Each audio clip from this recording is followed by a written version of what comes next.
het na ki sung hilova nangma a ki bul phuwa nangma sung puma nangma ve puma nangma gel do puma ngai lut na nei puma ka society o henlam kai na devin ama ho jang lung thim wa tha be nang man hagaw win na hen tong nang alam kai na wa ki lung sit na pe nang ki ngai lut na pe win nang ki het tu na ki to so tu na pi na ka ta win ka hin ade se ni mihem ka hi win ta sa dam thena ka ngai chaw ve nanga ku na dam na um hin dam na pi nang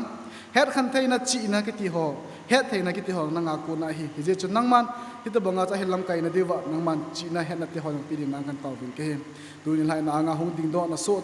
na cha te lam kai chang hoi nang ma khu na kai han do nang man he pa ita banga chu kanam sungule ka hobung sungule ka in sung wa dinga kompi phata ahong panjing thaile devin phathe hin bo in na khona kal han do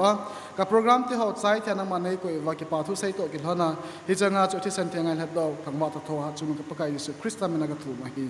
amen.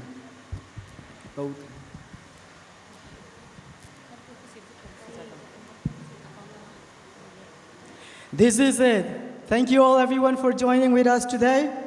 See you all next year.